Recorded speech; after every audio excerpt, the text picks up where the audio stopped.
Oh lah kok mula kok nglelengi ra jamak-jamak. Dijotos Werkudara we ora kedhet kok piye? Edan. Kencingan apa menungso iki? Bagong. Ayo lungguh ngisor, kowe adu arep karo ratu. Lungguh ngisor. Piye iki? Lungguh ngisor sih. Oh iya. Lah rak ngono. Tegese kowe manut karo Nata Ndarawati. Sembah sungkem kula kunjuk sinuwun. Iya tak tampa. Lah dalan duwe tata krama lah kok kakak-kakakmu tok ajar mergane apa? Ndek utang kula ora nyaur-nyaur.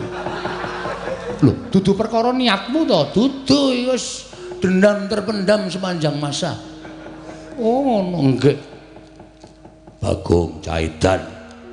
Wani ngoyak-oyak Bathara Guru. Wani. Mergane ngopo?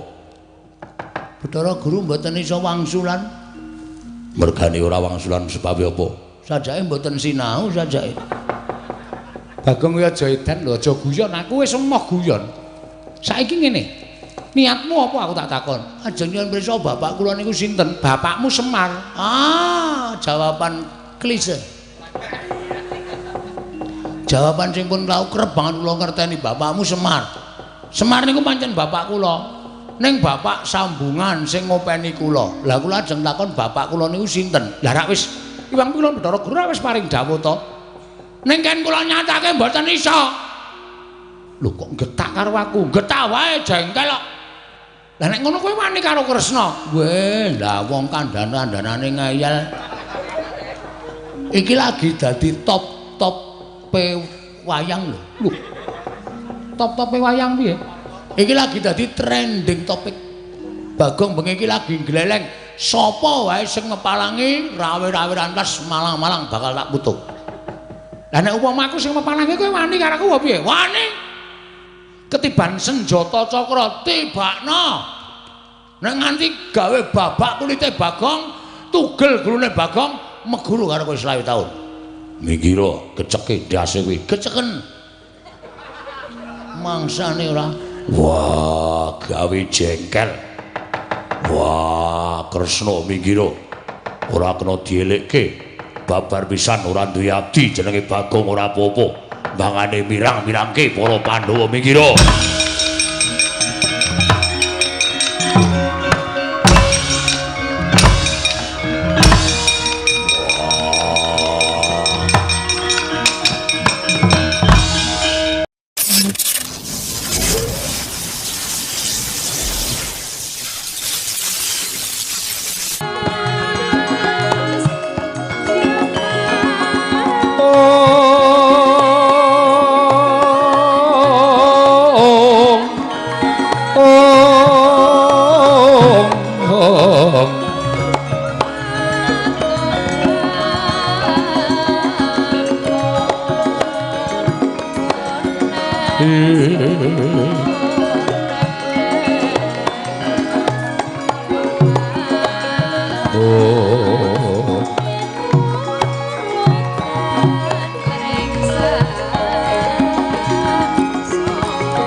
Miat langening kalanggawan aglar pandhan muncar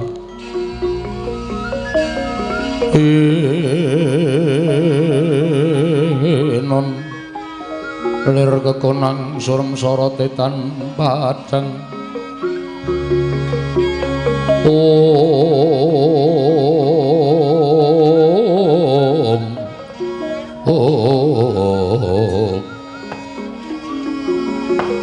Koko Prabu sarawujeng andika Kanjeng Koko Prabu jimat semban kula ingkang rayi ngaturaken karaharjan tedhak paduka Yayi lan sapira ingkang kawidadan nering sambi kala sawanipun ing Raka Indrawati Kresna kakangku aku ngaturake basaku katura Werkudara iya wis ndak tampa siadi atur bekti kala kakang pangestunipun Kakang Tampanana ndak gegem dadiake jimat kula ngaturaken bekti kula kunjuk sinuwun iya Kakang Semar ndak tampa ora liwat tiba padha-padha sinuwun Ndarawati bekti kula nggih Den iya Kakang Semar ndak tampa Ndara Werkudara bekti kula ya Semar ndak tampa sejatosipun sampun ngantos kadangu rumiyin estunipun kula badhe munjuk atur ngersa paduka Gusti kula ingkang sinuwun ana apa Kakang Semar teka kaya ana bab ingkang wigati nedya mbok aturake kelawan panjenenganing ingsun sampun ngantos dipun dangu panakawan kok dinten sakmangke godhang panji kula nampi pelaporanipun anak kula Gareng kali Petruk anak kula Bagong wis sawetawis wekdal menika ninggal griya mongko mboten dipun mangertosi wonten pundi papan dunungipun kula pun takon-takon karo tangga teparo kiwa tengene Bagong mboten wonten ingkang sami mangertosi lan mboten wonten ingkang sami nyumurupi wonten pundi lenggahipun anak kula Bagong mengkono Kakang Semar nggih mila Den kula wis pasrah bongkokan menawi tetela anak kula Bagong menika tasih urip mugi-mugi Gusti-gusti kula para Pandhawa ugi saged manggihaken wonten pundi dunungipun. Nek anak kula Bagong pun boten wonten, inggih sampun boten napa-napa. Jarakan wong urip ing alam padang menika namung anut kersanipun sing gawe jagat Ndara. Miat langeneng kalanggiwan aklar pandan moncar. Tinon ler kekonang surem sorotetan padang kasoran pacaring purnameng gegono dasari mongso katiga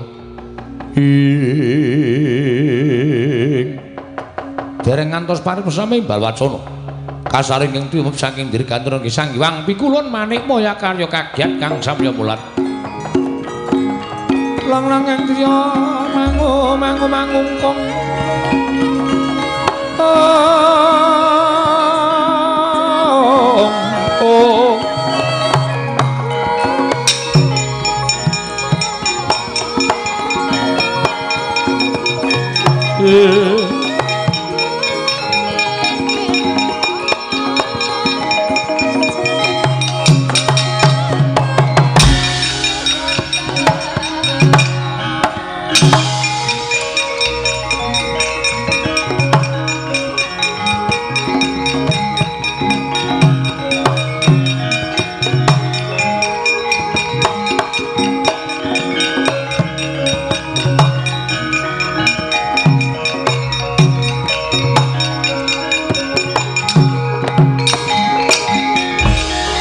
goncang kancing langit kelap-kelap katon lir kincanging risang mawe gandrung sabaran katulu wukir moyak mayik saking tias baliwur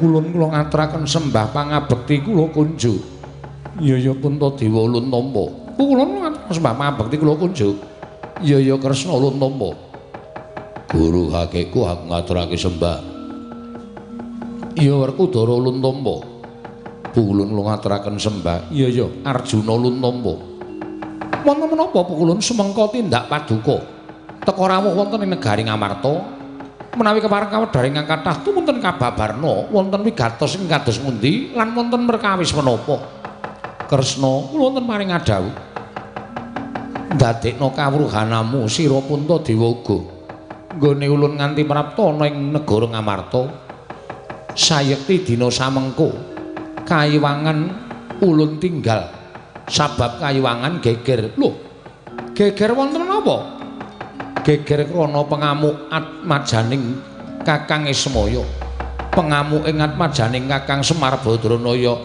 guru piye kowe iki ngomong apa inggih Bagong ngamuk wonten ing kayiwangan karena Bagong mutah ngupadi tiyang sepuhipun Kakang Semar lah menungso rata tenan minggat saka omah kok malah gawe geger ora nolok bareng ya antai tro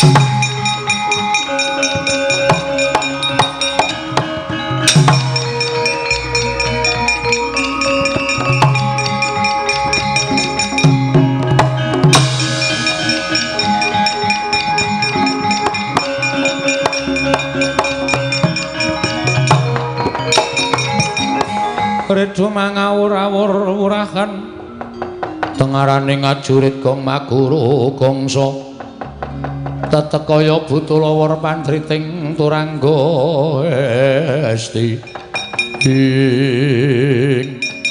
ngandel ora kukulun Bathara Guru mudhun ana ing jagat laporan karo Pandhawa Gus apa niki laporane Pandhawa tenane ora sawedi aku wis ning awakmu ngene iki kowe iki dikapak-kapakke ora bakal iso tekaning pati. Kowe dipiloro ora bakal ngrasake loro. Nek pancen pepundhenku para Pandhawa ora iso nuduhake wong tuamu sisan gawe kok. Bengi kowe dadi lakon. Oke. Nek mungsuh Ndara Janaka lawan. Ndara Werkudara wani. Oke, iki arep geleleng tenan aku iki. Ayo. Wulo, kok sing maju malah sikira tekle. Gareng kok ketingklang-ketingkling. Piye kowe ngajar kakangmu wani ora?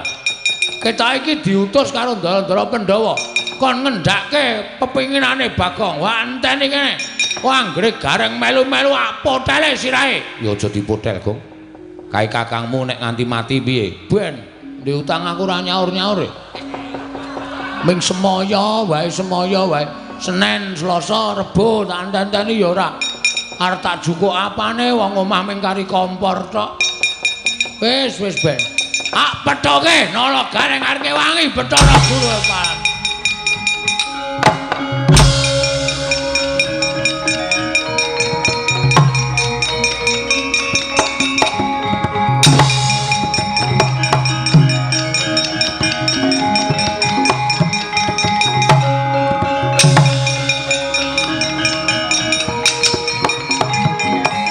Kuncang ganjing langit kelap-lapaton lir kincang ing risang mawe gandrung Gong Bagong le Gong kowe kok mendelik mripatmu Kang Supan demit to le kowe ngapa kok ngamuk ning kayangan barang iki kowe iki ngapa edan apa piye mbok eling to Gong kowe iki ming anake Semar kowe iki ming wong kere kowe iki ming kawula kok ngobrak-abrik kayangan nganti wong pulun Bathara Guru ora trima kowe entuk pidana piye? Gong sabar, Gong. Mula kok goro-goro tak enteni kok ora teka ki kowe jane nendi? Ngapa? Goro-goro kok ora teka. Wiwit bengi iki aku absen goro-goro. Lah ngopo? Gah. Pol paling ming gembus asmara, gubuk. Gembus dengkulmu mlocot, gubuk asmara. Jeli aku ngrungokke. Bengi iki aku lagi ora arep gara-gara truk lan dadi sumurmu. Aku ngene iki pancen wis tak niati. Kowe tau ta reng tak takoni bapakmu sapa? Kowe tau muni ketemu bapakmu? Tau ta? Tau. Karo Petruk ketemu bapak. Zaman aku goleki bapak karo Petruk ya, Truk. Heeh. Bapakmu sapa? Begawan Salantara, ya Gandarwa Maya, ya Gandarwa Raja Bali. Manggone nang ndi? Saiki wis ora ning jagat wong kuwi mbiyen jim. Terus saiki wis dadi dewaning para dewa utawa dadi jangkeping para dewa. Ah, kuwi wis ketemu karo bapakmu Petra ya padha to? Padha. Aku karo Gareng ki Kakang Adi. Nek jane tuwa aku ning ketemune Semar dhisik Gareng mula dituwake Gareng bangane Petruk. Terus saiki anak telu Semar iki kok sing loro ketemu karo bapakne kok aku ora. Adil ora ngono. Lho, lah ya golek ana bapakmu iki dalam rangka. Heeh. Iki aku dalam rangka goleki babe. Babe hutan. Babe hutan dekulmu melocot ki ora. Ngono? Mula ora usah ngalang-alangi. Pukulun Bathara Guru mlayu-mlayu lho, Gong. Ben sehat. Ora mung tetengok wae. Pancen sengaja tak oyak. Bathara Guru pancen tak oyak. Sebabe apa kok tak oyak? Dheweke tak takoni, bapakku sapa? Malah cerita, aku ki gawe dandane saka ayang-ayang. Apa kowe? Angsulan apa? Ora maton, ora ketemu ngakal. Aku gelem nampa wangsulan nek aku ki saka ayang-ayangane Semar. Ning sing ngandhake kudu dewa sing nyiptake aku. Nek ora aku ora trima. Bathara Guru ki dewaning para dewa iki, Gong. As, kowe iki rasa melu-melu, kowe lunga ora? Ora lunga jotosi kowe, Gong. Gong ora edan kowe. Aku kakangmu lho, kakang-kakang apa? Kowe ngewangi Bathara Guru kakang. Petra lunga ora kowe? Gong. Eling, Gong. Aku ora edan. Eling yo, aku ora edan. Kowe nek wani ngantemi aku apa kira-kira kowe iso ngalahke karo aku? Oh, mbok aja kok kowe nek krubuten sak bojomu. Anakmu sing 12 kae kon ngrubut aku kabeh. Aku ora wedi karo kowe. Ning kowe iki adhiku, kowe do lunga ora? Ora gawe mumet sirahku lho. Iki aku wis buyar tenan iki, aku ora ngombe minuman wis mumet dasku. Lunga ora? Aku sing mambengi karo kowe lho. Aku sing menggak karo karepmu. Piye? Aku sing menggak karo karepmu. Piye? Aku sing menggak karepmu. Wah, lumut jene kowe. Wah. Ben. Sisan gawe, ayo.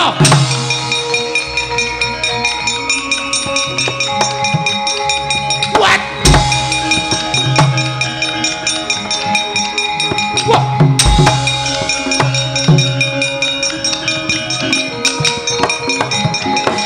Antemane Bagong kok antep nemen ya, Tru? Heeh. Aku iso kuntal pirang-pirang meter. Sajane bocah iki ora kaya ora sebaine reng. Aya. Oh, matur bapak wae. Bocah nek karo bapak mesti gila. Pak, iki nek ora kowe ora rampung-rampung, Pak.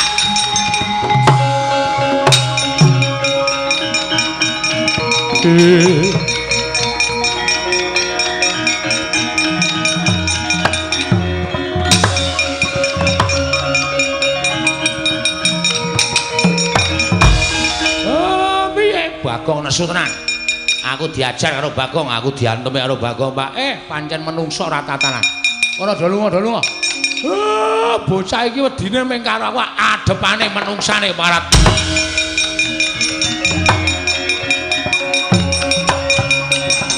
Wujus. Hot.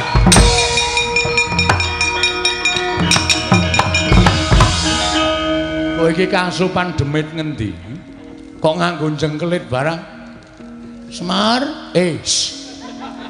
iki bapak pocong kok. Aku bapakmu, sing ngomong sapa? Nek bapak sambungan pancen bener. Kowe mung ngaku aku kowe sebagai bapakku. Aku nampa, Pak.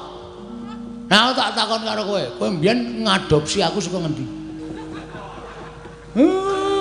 Kowe mbiyen, ayo Semar. Bloko. Ora jujur rak saduk wetengmu. Iki bapak wis ngerti. Ning iki bengi iki aku lagi moh manut karo sapa-sapa. Kejaba manut karo atiku dhewe. Aku pengen nyungkemi bapakku. Aku pengen nyembah karo bapakku. Nyembah kene. Ayo iki bapakmu. Kowe kok wong tua kok goblok banget. Aku wis ngomong nek kowe iki bapak sambungan. Tegese ora bapakku asli. Lah kok kowe dadak ngamuk ning kayangan, sangarepku. Aku arep ngamuk ning kayangan, arep ngamuk ning pasar kuwi hakku. Ora usah melu-melu perkara iki. Bathara Guru mlayu. Ya men. Lapor ning Amarta to? Terus kowe ngewangi Bathara Guru to? Kaya adikku. Aku tak takon karo kowe, Pak. Bapakku sapa? Mana ae. Bapakku sapa? Nek kowe iso mblakake aku lerem nesu. Nek kowe ora iso mblakake iki aku wis nggawa drei, Pak. Argo ngopo? Coblos wetengmu bles kimpes modar. Muni ya. Bagong, kok kowe ora wedi karo aku kok mripatmu menteleng. Aku ki sing ngopeni karo kowe, nang dudu bapakku asli. Ora muni tenan. Pejet muni ki edan tenan bocah iki.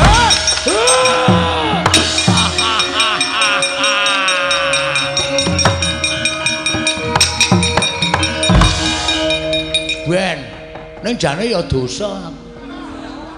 Wani ro Semar ki dosa, Semar ki sing ngopeni aku. Kok ora tak coblos drai wetenge. Njrantral galu. Katoke mlotrok barang ora krasa. Le mlaku edang-edang. Ben tantenane. Gus, ngopo? Niki ponakan pun mundur kabeh, maju terus. Engko bar kuwi bapak terus mak cilik Janaka mesti ngeleki karo kowe.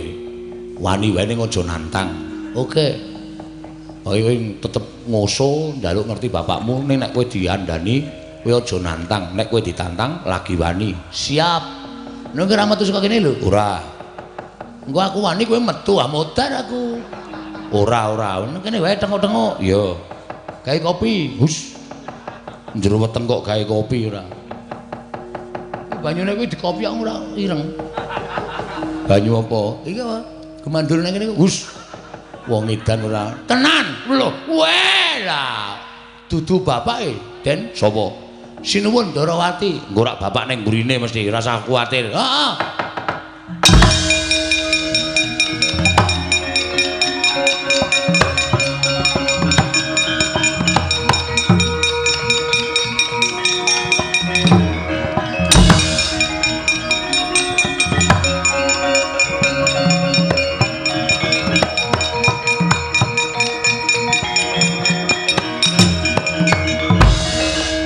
Kok mula kok nglelengi ra jamak-jamak. Dijotos Werkudara we ora kedhet kok piye? Edan. Kencingan apa menungso iki? Bagong. Ayo lungguh ngisor, kowe adu arep karo ratu. Lungguh ngisor. Piye iki? Lungguh ngisor sih. Oh iya. Lah rak ngono. Tegese kowe manut karo Nata Ndarawati. Sembah sungkem kula kunjuk sinuwun. Iya tak tampa. Lah dalan duwe tata krama lah kok kakak-kakakmu tok ajar mergane apa? Ndek utang kula ora nyaur-nyaur. Lho, dudu perkara niatmu to, dudu wis dendam terpendam sepanjang masa. Oh, ngono nggih. Bagong Caidan. Wani ngoyak-oyak Bathara Guru. Wani. Mergane ngopo? Bathara Guru mboten iso wangsulan. Mergane ora wangsulan sebab apa? Sajake mboten sinau sajake. Bagong ya aja edan lho, aja guyon. Aku wis emoh guyon. Saiki ngene. Niatmu apa aku tak takon? Ajeng nyuwun pirsa bapak kula niku sinten? Bapakmu Semar. Jawaban klise. Jawaban sing pun tau kerep banget kula ngerteni bapakmu Semar. Semar niku pancen bapak kula. Ning bapak sambungan sing ngopeni kula. Lah kula ajeng takon bapak kula niku sinten? Lah rak wis Iwang kula Bathara Guru wis paring dawuh to. Ning kan kula nyatake mboten iso. Lho kok getak karo aku? Getah wae jengkel kok. Lah nek ngono kowe wani karo Kresna. Weh, lah wong kandhan-kandhanane ngeyel. Iki lagi dadi top-top wayang lho. Lho. Top-top wayang piye? Iki lagi dadi trending topik. Bagong bengi iki lagi gleleng. Sapa wae sing ngepalangi rawe-rawe rantas malang-malang bakal tak putuk. Lah nek upama aku sing ngepalangi kowe wani karo aku piye? Wani. Ketiban senjata cakra tibakno. Nek nganti gawe babak kulite Bagong, tugel gulune Bagong meguru karo kowe 20 taun. Mikira keceke ndase kuwi. Keceken. Mangsane ora. Wah, gawe jengkel. Wah, Kresna mikira ora kena dielekke. Babar pisan ora duwe abdi jenenge Bagong ora apa-apa. Mangane mirang-mirangke para Pandhawa mingira.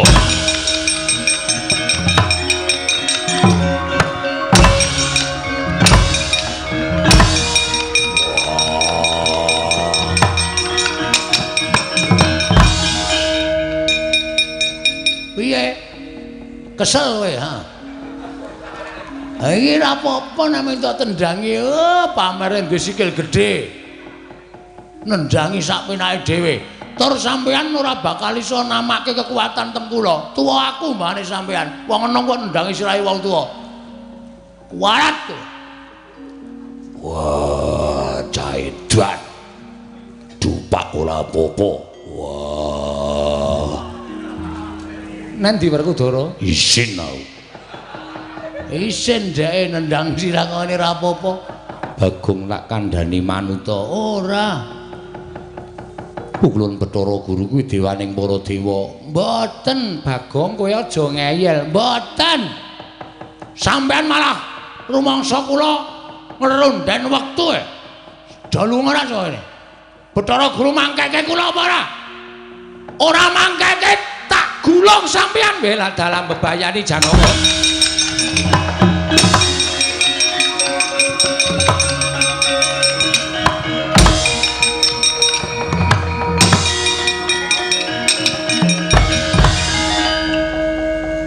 Niki terus bar niki sapa? Ambo. Kok takon aku terus kaya sampean sik gawe skenarione Ora. Ning biasane bapak Paman Janaka Mak Gedhe Ndorowati iki nek wis kalah golek jago. Waduh, kula dadak tuku pitik. Ora kuwi. Ora kuwi golek jago, golek wong sing iso ngalahke kowe. Oke, ora masalah. Wis ben, Nduk. Golek jago kowe nang kene wareng oyak. Tak oyak, ben ketok gleleng. Ya doyak wae ya.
Wangune iki sing arep dadekke jagone Pandhawa. Ketara sinuwun Ndarawati ndodhok, Ndara Janaka ndodhok, Semir ndodhok. Bathara Guru ya mari kelu. Sapa iki? Bung Wilahing. Lho malah janturan Gusti. Bagong wonten dawuh. Sampean sinten? Ulun Sang Hyang Bathara Tunggal. Wo, tunggale pira? Lho. Ulun Sang Hyang Bathara Tunggal ora tunggale pira, ngerti yo? Ulun iki wong tuane Manikmaya. Ulun iki wong tuane bapakmu Semar. Mula ulun iki kepernah eyangmu dhewe. Alah, kakek. Iya iya iya. Iya Bagong, nggih kakek. Iki entuk keterangan aku iki. Genah cetha mbahku iki. Mesti ngerti ro bapakku, mbok yakin sumpah. Nggih Ulun nggih? Iya. Ulun bakal crita lawan kita. Crita napa? Sejati napa ingkang diucapake dening Manikmaya mau bener. Tunggal dene. Kusike Bagong kusike. Kusike aja ngawur kusike. Kula omong nek mung crita kaya ngoten. Yen Manikmaya ingkang crita mbok menawa kita bener ora bisa nampa nanging ulun ingkang crita merga ulun ingkang nyipta kita. Wo. Sampean? Iya. Berarti kula nek dicipta kali sampean kula niku mlebu anak sampean. Mesine kudu kaya mengkono. Mar, karo bapakne kok. Aku anake Bathara Tunggal, Mar. Kowe ya anake Sang Hyang Tunggal, kowe adikku apa kakangku?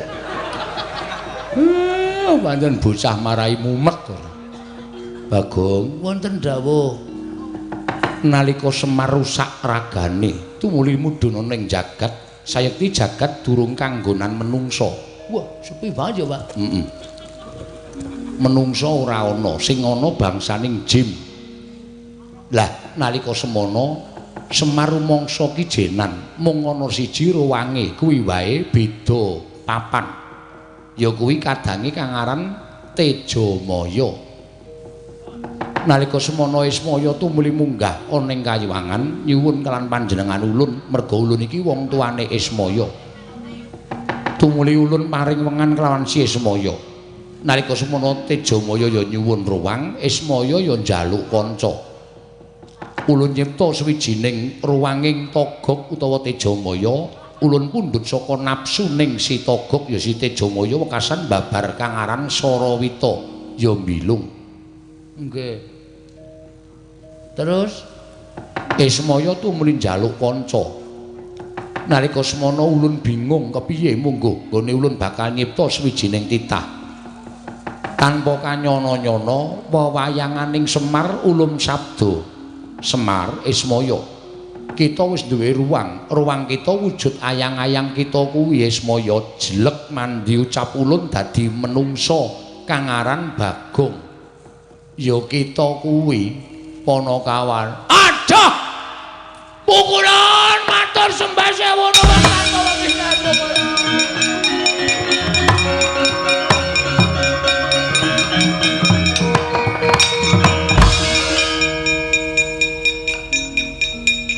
Matur sembah sewu nuwun Rama. Lho kok Rama?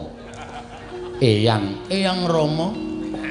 Kok Eyang Rama? Panjenengan simbah kula ugi tiyang sepuh kula. Aja, tetep kita dadi anake Semar. Tetep dadi anake Semar merga kodrat kudu mengkono lelakone. Mekaten Bu Kulon. Iya. Wis aja ngamuk ya. Nggih. Nek diparingi sekul kula mboten ngamuk Bu Kulon. Cedhis tenan. Ame ngelih kok nganti ngamuk tekan ndi-ndi. Matur sembah nuwun Rama Pukulun Sang Hyang Tunggal. Iya. Wis ngono kita wis paham. Wah, dewa kok muni paham. Kita wis ngerti. Sampun Pukulun, sampun. Eyang Pukulun ngaturaken panuwun ingkang tanpa pepindhan. Iya. Yen pancen kaya mengkono ndakno kamurkan kita, ulun kundur makayangan. Kita kuwi ora kedadian saka sapa-sapa. Nanging pancen ulun ingkang manabdo wekasan babar wujud titah ingkang srogal-srogol ndugal kewarisan kang aran Bagong. Matur sembah nuwun. Kula sampun trima Bu Kulun.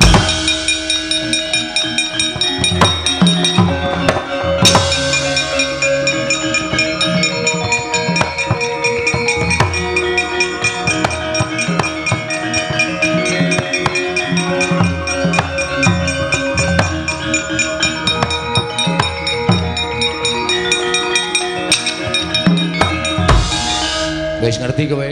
Mpun, Pak. Wis ora nesu meneh. Mboten. Njaluk ngapura karo Pukulun Sang Hyang Bathara Guru. Bagong, kepiye? Nggih Bu Kulun, leres pangendika panjenengan. Kula nyuwun ngapunten nggih Bu Kulun. Iya. Kena ngopo kowe dadak ngamuk?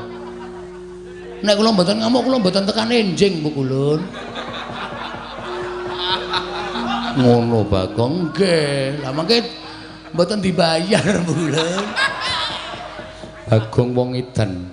Ulun kundur makayangan. Salam kula katur betra-betra Bu Kulun. Iya, ulun salamake. Nggih, nderekaken sugeng tindak Bu Kulun.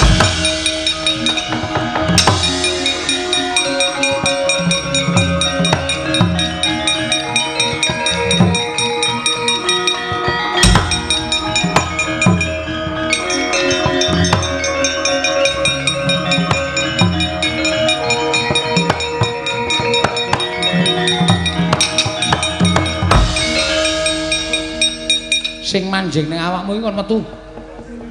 Non, sing manjing ning awakmu iki kon metu. Gus, ngopo? Kan medal. Sing ngakon Sinuwun Ndarawati. Wah, aku mesti didukani, Gong. Ampun kuwatir mengko tak tandangane. Lho. Kaya ampu-ampu wae wong kaya ampuh kenggonan aku kok tak tandangane ora. Pun medal pokoke Antasena. Piye, Pakde? Metu wae. Iya.